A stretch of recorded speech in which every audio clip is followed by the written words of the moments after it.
Puise la bonne information dans ton deuxième mental.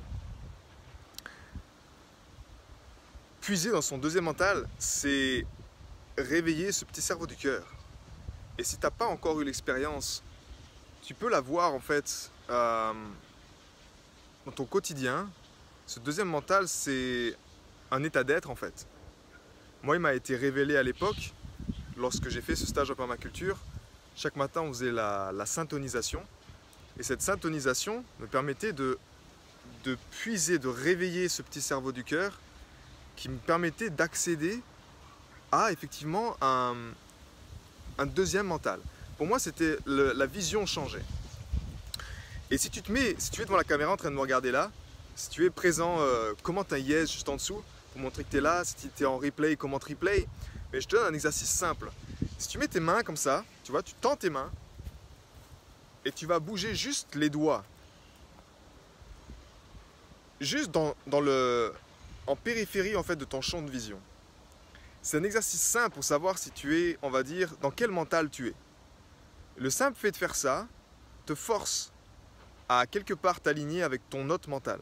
Ce mental, cerveau gauche, cerveau droit, pour moi j'appelle ça le cerveau du cœur. C'est 30 000 neurones qui sont dans notre cœur. Et quand tu les réveilles, ils travaillent en harmonie avec le mental. On veut garder le mental en simple serviteur du cœur, mais le cœur, on veut qu'il soit le maître dans cette aventure. Sinon, le jeu est un peu pipé, avec des dés pipés. Donc quand tu fais ça, en fait, c'est un exercice pratique qui t'aide à savoir si tu es dans ton deuxième mental. C'est un peu une vue panoramique. Pour certaines personnes qui sont plus auditives, elles vont devoir plutôt focaliser leur attention sur des sons. Ça va les reconnecter instantanément à cet état d'être qui est beaucoup plus centré, qui est beaucoup plus posé. Pour moi, c'est également juste poser un point de contact ici avec la pratique, avec mon rituel de cœur libérateur du matin, que j'ancre chaque matin, qui me permet de juste en faisant ça, il se passe quelque chose de physiologique, mais ça me permet de m'aligner tout de suite. C'est à la fois un point puisé dans ton deuxième mental pour avoir la bonne information. Tu peux t'en servir soit que ce soit dans la vie de tous les jours, à savoir est-ce que cette décision est juste pour moi, est-ce que c'est bon pour moi. Et quand tu es connecté à ça de plus en plus, quand tu l'ancres, tu vas voir que ici en fait il se passe quelque chose comme une fleur qui s'ouvre ou une fleur qui se ferme. Et c'est moi ce que j'appelle, c'est mon système de guidance en fait. Il y a beaucoup de choses qui interfèrent avec ton système de guidance interne. On ne va pas les aborder aujourd'hui, ce n'est pas le thème. Mais juste t'aider en fait à te rappeler ou à t'encourager que ton mental seul ne sait rien en fait. Ton mental seul est juste là pour t'aider à savoir comment je vais y arriver. Il t'aide à voir le comment. Mais il ne va jamais te donner la direction. Il ne va jamais te donner qu'est-ce qui est juste de faire maintenant. Qu'est-ce qui est juste de focaliser si tu es avec ta contribution par exemple. Quels sont ces 20% d'actions? Qu'est-ce qui sont ces 20% d'actions si je focalise là-dessus qui vont m'apporter 80% de mes résultats?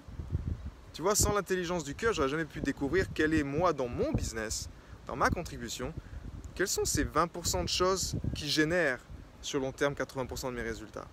Je n'aurais pas pu le découvrir. Pourquoi? Parce que dans cet état d'être-là, en fait, j'accepte l'affirmation que je ne sais pas ce que je ne sais pas. Je ne suis pas assez intelligent. J'ai un cœur qui bat tout seul. Je ne suis pas assez intelligent pour savoir qu'est-ce qui est vraiment juste là dans mon business pour que si je fais ça, ça va marcher. Juste parce que l'autre là-bas, le coach m'a dit de le faire. Ou juste parce que celui-là, il a beaucoup de sous, donc je vais suivre ce qu'il fait. Non. Pour moi, c'est un chemin en tant qu'artiste également. C'est un chemin c'est mon chemin.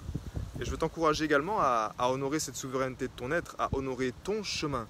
Et si tu veux l'honorer dans les meilleures conditions, ben, il est vital justement que tu harmonises ces deux hémisphères, que tu réveilles ce cerveau du cœur qui t'aide à puiser dans cette information, qui t'aide à avoir, encore une fois, c'est une relation intime avec toi-même. Là, je te parle d'entretenir une relation intime avec ton cœur. Avec ce langage, il n'y a pas de mots. C'est quelque chose que tu entretiens dans le silence de ton mental. Et seulement dans le silence de ton mental, ici, tu vas recevoir des informations qui sont justes. Comment ça se traduit concrètement dans la vie pratique? Moi, si tu veux, je m'en sers. Ça peut être dans des micro-siestes ou dans des marches. Si par exemple, j'ai besoin d'inspiration ou je me sens bloqué avec un problème, que ce soit avec ma famille, avec tout ça, je sais déjà que le plus important, c'est mon être. Donc si j'ai peur à l'intérieur de moi, si j'ai des stress, déjà, je sais que je dois travailler sur ça. Pourquoi? Parce que mon monde intérieur attire mon monde extérieur. Si je vibre de la peur, je vais attirer des expériences qui vont me générer plus de peur. Donc ma priorité en tant qu'être hautement sensible comme moi, c'est de travailler sur mon être. C'est de faire en sorte que mon être, il est à la bonne place. Et si je sens que je suis dans un espace où je me sens inébranlable et que je peux passer à l'action et que je sens que je suis aligné, je suis dans le flow, ce que j'appelle, dans ce point zéro du cœur, alors je sais déjà que je suis dans le bon état d'être. Ça veut dire quoi? Ça veut dire que là déjà, mes actions vont générer beaucoup plus de résultats. Parce que je ne suis pas en train de faire une action, mais qui est drivée par un sentiment de manque, ou un sentiment de peur, ou un sentiment d'insécurité, ou un sentiment d'incertitude. Donc, travailler là-dessus, c'est vital. Mais tu vois, par exemple, faire une marche simple, ça peut être une marche en regardant au loin, et juste se connecter là.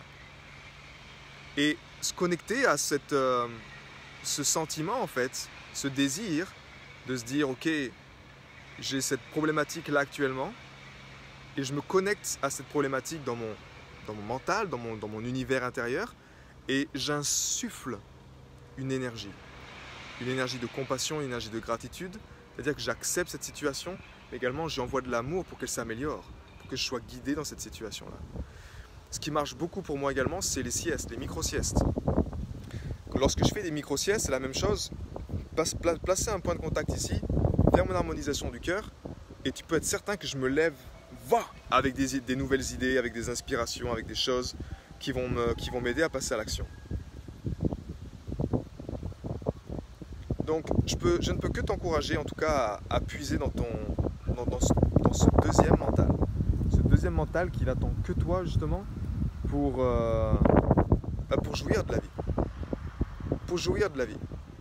Si ton mental, aujourd'hui, si tu te sens en tout cas que tu es névrosé, que tu sens que ton mental, il prend trop de place, qu'il te pompe ta force vitale, eh bien, il est vital pour toi justement de commencer par les bases. Et pour moi, les bases, c'est le matin, c'est un rituel de cœur libérateur qui t'aide déjà à donner le ton, à libérer ta force vitale, à te connecter à ce qui est vraiment important. Et peu importe à quel niveau tu es, je m'en fous que tu fasses 10 000 euros, 100 000 euros par mois, que tu fasses 2 000 euros par mois.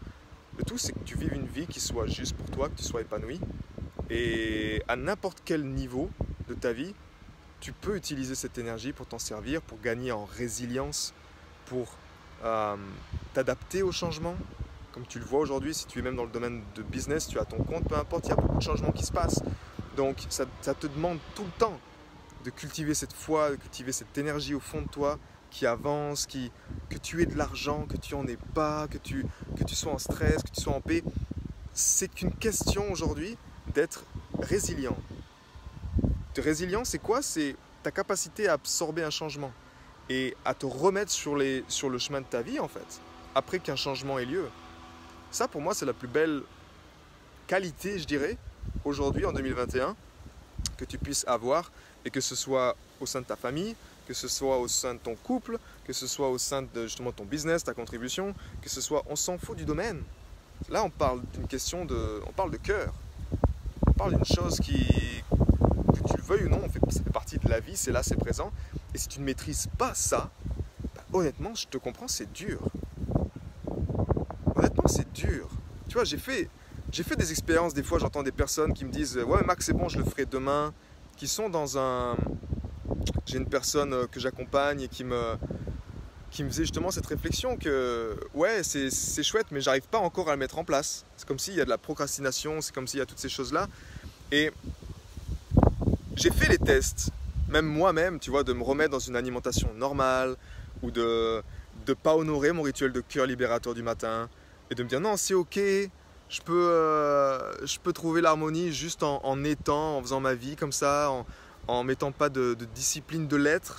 C'est propre à moi-même, peut-être que toi tu n'en as pas besoin, et si ça marche, en tout cas si tu vis la vie que tu désires vraiment, je suis heureux pour toi.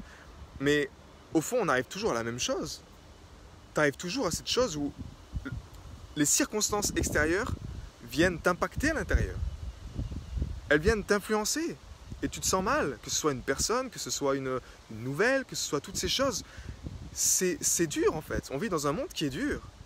On vit dans un monde au niveau de l'être, si tu es un être sensible, tu fais partie de ces personnes qui sont dans les extrémités des courbes, là, c'est 5%, tu vois. Mais en même temps, c'est les êtres comme nous, que si tu n'es pas prêt à croître dans ce domaine-là, bah, tu vas te prendre une grosse claque. Et comme je le dis également souvent, il vaut mieux un petit déclic qu'une grosse claque pour avancer. Mais ça, effectivement, ça demande d'honorer son cœur, d'honorer son chemin. Et en tout cas, si tu es prêt pour faire une initiation dans ce sens-là, ben rendez-vous sur mon site web maximardini.com et tu auras plein d'informations gratuites, payantes, peu importe où tu veux voir. Mais je t'encourage vraiment à creuser ce domaine. Que ce soit en français, en anglais, peu importe, creuse cette intelligence du cœur. Creuse ce petit cerveau du cœur. Va découvrir qu'est-ce qu'il y a derrière. Va découvrir quels sont ces neurones, qu'est-ce qu'ils veulent dire. Comment c'est possible qu'ils sont 100 000 fois plus forts électriquement et 5 000 fois plus forts magnétiquement comparé à ceux du mental? Pourquoi dans ma vie je serais prêt à passer à côté de ça quand je pourrais m'en servir au quotidien et vivre et jouir de la vie continuellement? Je t'encourage vraiment à considérer ça, à creuser la question, que ce soit pour toi, mais pour ta famille, pour tes enfants. Quand je vois l'impact que ça a sur mes 4 enfants, quand je suis aligné dans mon cœur, juste moi-même, de faire ce job, d'être aligné dans mon être, c'est comme si déjà dans mon champ d'énergie, quand mes enfants arrivent, ils ont un comportement différent.